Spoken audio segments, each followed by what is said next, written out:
Back to online English class, honors and regular English 1 students. Today is Monday, April 6th. We're going to be running through the top of the week announcements quickly. Then we're going to be taking a look at the email that explains the test procedures for your Unit 5 test, which is due by Tuesday at 3 p.m. And then we're going to be looking at the test itself as I virtually pass it out and you begin the process of working on it, okay? So let's talk through these top of the week announcements first. We are going to be taking Unit 5 test today. It needs to be submitted to me by Tuesday at 3 p.m. Test is attached in an email that explains the procedures for completing the test. Once we are done with the test, we're going to move on to our next unit, Unit 6, which is our last major unit of the year as we approach the end of the school year. We will be reading and analyzing Heart of Darkness, okay? But before we get into Heart of Darkness, I need email confirmation by Thursday that you've completed OTNs 8 and 9 from Unit 5. OTN 8 dealt with Part 4 of The Knight's Tale, and OTN 9 dealt with The Wife of Bath's Tale as a whole. I need email confirmation that you've completed both of those on the record notes by Thursday, okay? That will be homework grades. All right, for Unit 5. Then you need to begin reading Heart of Darkness, Part 1. The novel, Heart of Darkness, is split into 3 major parts. There's not chapters, there's just 3 major parts. And we're going to be reading pages 45 through 58 of the Barnes & Noble edition that was printed in 2003. So if you have a copy of the novel that I gave to you, then it probably is the Barnes & Noble Classics edition that includes Heart of Darkness and other selected short fiction. Heart of Darkness begins on page 48, and you're going to read through the paragraph that finishes with the sentence. The best way I can explain it to you is by saying that for a second or two, I felt as though instead of going to the center of a continent, I were about to set off for the center of the earth.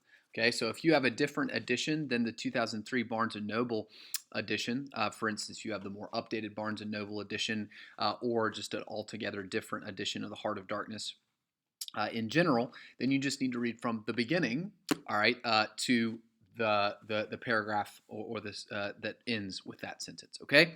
So it's the first part of Part 1 that we're going to be looking at throughout the course of the week, this week, in the end, and also in the beginning of next week, okay? You also obviously just need to continue working on your OTNs as your daily work, and your ongoing assignment right now is continuing the drafting process for your Quarter 4 essay, which we will be due in early May, about 1 month from now. We'll be talking about that essay and how to be successful on that essay intermittently throughout the course of the next few weeks. Okay, so as we study Heart of Darkness, we'll also bounce back and forth between thinking about your Canterbury Tales essay. Okay, so make sure you keep a close eye on your Canterbury Tales text so that while you're working on your Quarter 4 essay, you have access to Chaucer's text. Okay, so now what we need to do is turn our attention to the email that I sent to you and begin the process of checking off our first major task of the week, which is completing our test, okay? So if you will, let's take a look at this email, all right? So in the email that was sent to you, both the honors and the regular groups, okay, you had your test prompt attached. Before you open the test prompt, let's make sure that we review the test procedures together. First, you need to watch the YouTube video explaining the directions. You're doing that right now. Good job. Second, you need to open a Word document and label and format your document clearly. If your document is poorly formatted, you will be penalized, okay? There are a variety of different ways that you can go about formatting your document, but it needs to be clean, it needs to be clear, it needs to be well structured. All right. Submit your test before 3 p.m. on Tuesday afternoon. Okay. Include your name and class in the subject line of your email. Okay. A subject line is just this. All right. It's the thing that pops up when the email is delivered to an individual's email inbox. So your subject line needs to say your name, for instance, Megs Killian, Unit 5 test, and Honors English 1. I need everyone to include the class name and the Arabic digit, okay, so 1, not Roman numeral capital I, but 1, so that whenever I search through my inbox, I'll be able to find and pull up everybody's test all together, even though I have hundreds of emails, and all of them will be stacked up because they all have that same name, okay? And then finally, you need to pick up a copy of Heart of Darkness by Joseph Conrad by Tuesday, all right? I have copies at school. You can order one on your own if you and your parents don't want to leave your house. That is completely fine and totally reasonable, but it's completely up to your parents and you. But if you want a copy of mine, this is all I'll say. They'll be outside the high school office from 10 a.m. to 2 p.m. on Monday and Tuesday. Okay? All right. Let's go ahead and take a look at the test. I'm going to pass out the test right now. Once I pass this test out, you've begun it. All right. So if you're not ready to start the test, go ahead and pause the video right now. And don't watch anymore, and don't open up that attachment, and you can finish studying if you want to. But if you're watching this video and you proceed to look at the prompts, your studying process is over and the time to start your test has begun. What do you have access to on your test? Note card and text. That's it.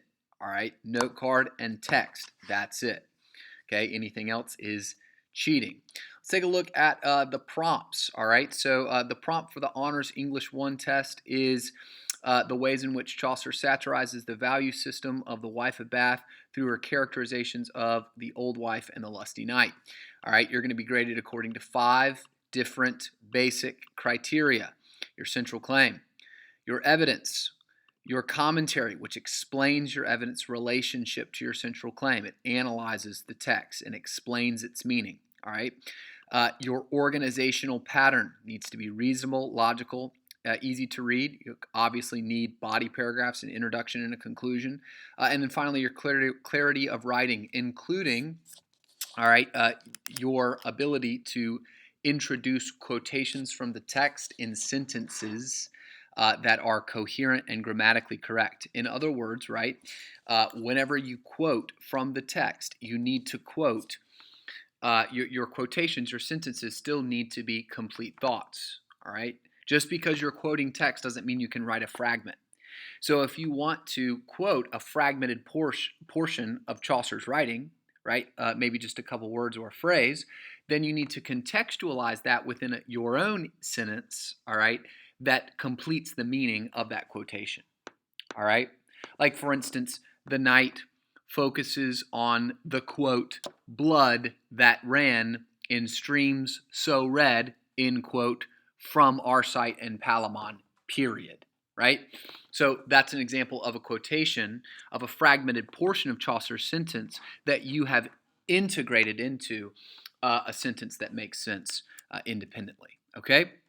So make sure that your clarity of writing is on point. All right, let's look over at the regular test really quickly. Obviously, it's the same basic directions, the same basic task, except for, right, you identify the prompt that you prepared for, okay, and you go ahead and write in response to the prompt that you have already outlined claim, evidence, and commentary for. Okay, if you haven't done that, then you're just behind the curve and you didn't take advantage of your huge advantage, which was to know exactly what prompt you're going to be writing about.